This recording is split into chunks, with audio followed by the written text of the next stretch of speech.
Kész egy kávét? Mi ne nyomasszon? Főzök kávét. Ha-hó! Amit a pszichológusnál mondtál. Az a hely azért van. Megbeszéltük, hogy itt ki nem foglalkozunk vele. Igen, de... De mi? Jó az, ha nem csinálok semmit? Nem leszek-e én is bűnrészes, ha hallgatok?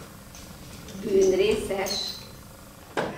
Én Katit játszom a darabban, akivel 13 évvel ezelőtt történt valami, amit mélyen eltemetett magában.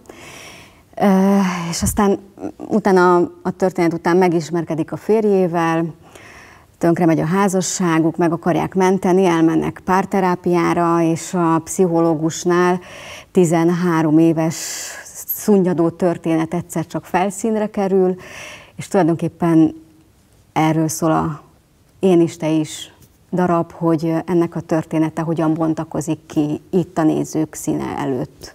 Első kérdésünk az, hogy miért csak most jelentkezett a felesége ezzel a 13 éve történt eseményen? Gondolhatja, miként traumatizálta ez a dolog.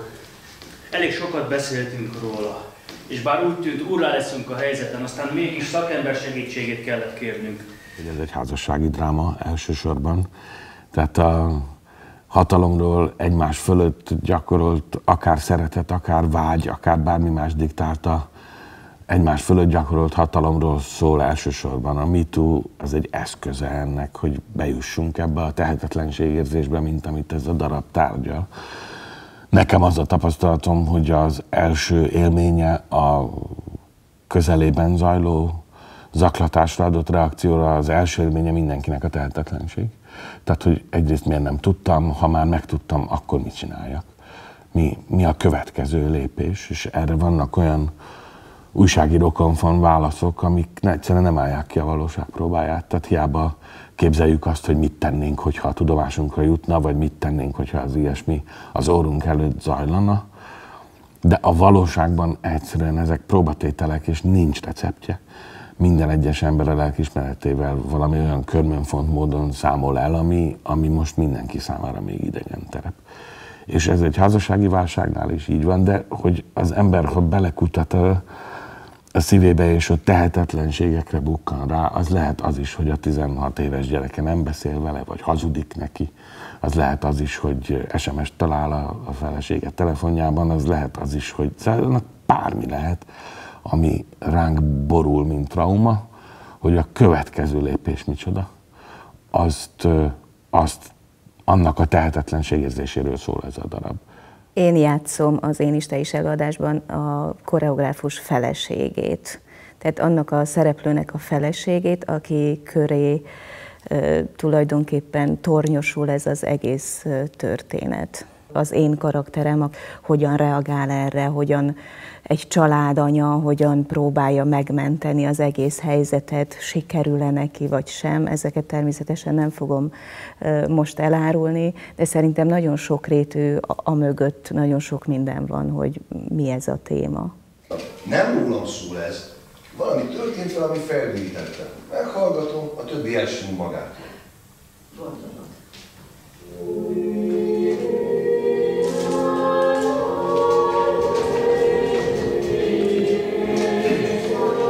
Az Én is, te is előadásban én egy újságíró gyakornokot alakítok. Ugye ez az ősbemutató a MeToo témakörét járja körül. Ebben azért eléggé benne vagyunk, és napról napra egyre jobban bele is kerülünk. Fontos azt hiszem erről beszélni, és remélem hogy színészileg megtaláljuk a legjobb módját az erről való beszélgetésnek. Én azt gondolom, hogy a világban ma nagyon sok helyen aktuális téma ez, még hogyha nem is merünk róla beszélni, vagy nem is akarunk róla beszélni, vagy nem akarjuk tudomásul venni. Hát azok, akik benne vannak, azok is egy bizonyos feloldást, szembenézést kaphatnak ezáltal, hogyha ezt mi megmutatjuk, vagy egyáltalán feldobjuk ezt a témát, hogy létezik egy ilyen. Itt most az a kérdés, hogy mi lesz vele? Tisztáznak, és minden megy tovább, mint eddig. Semmi nem fog ugyanúgy folytatódni, mint eddig. Te is tudod. Ezért vagy itt. Tévedsz. Én csak a feleségem kedvéért vagyok itt. Az baj. Vissza akarom kapni a munkámat, hagyjanak dolgozni, ennyi. És a becsületed? Haladóknak ajánlom, azoknak, akiknek a lelkiismerete már próbára lett téve. Szülőknek, akik a gyerekükkel nem találják a hangot, házaspároknak, akik tudják, hogy közös titkot visznek,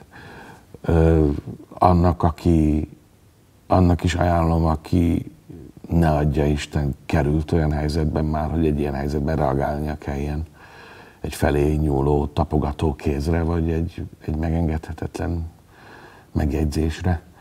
Mindenkinek ajánlom, aki ebben a tanácstalanságban osztozik a szereplőkkel. Mit csináljunk? Most tudok egy konkrét esetet, hogy valaki ostrom alatt áll. Elmeséli nekem, mert segítséget kér. Mit mondok neki? Neki adok tanácsot, vagy felhívom az ostromlót, hogy már tudok erről, úgyhogy vegyen vissza egy kicsit. Mit csinálok? Nem csinálok ennél jobb bajt? Aki valaha beleszaladt ebbe a tanácstalanságba, az elkezdhet valahogy megoldásokat keresni ebben az eladásban, abban bízom.